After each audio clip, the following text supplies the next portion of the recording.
พื่อเป็นการสืบต่อเสริมสร้างสายผัวพันมิตรภาพอันเป็นมูลเสื้อที่ยิ่งใหญ่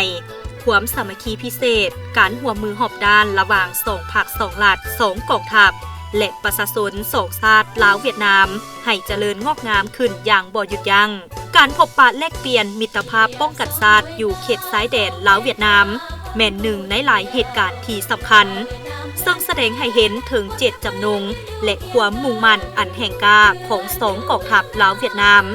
เป็นการประกอบส่วนยกระดับสายพัวพันระหว่างสองชาติในภารกิจปกปักรักษาและพัฒนาประเทศชาติการพบปะแลกเปลี่ยนมิตรภาพป้องกันชาติอยู่เขตชายแดนรวมมีหลายกิจกรรมที่สำคัญเป็นต้นแมนพิธีต้อนรับทางการ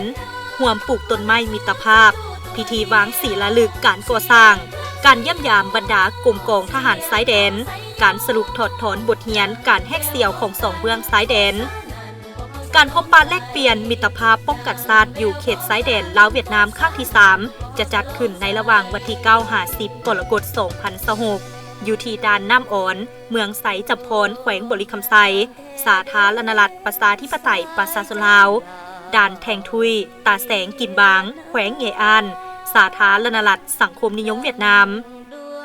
คำนับสมเสยการพบปะแลกเปลี่ยนมิตรภาพป้องกันชาติอยู่เขตชายแดนของสองรัฐมนตรีกระทรวงป้องกันประเทศลาวเวียดนามครั้งที่3อย่างสุดใจ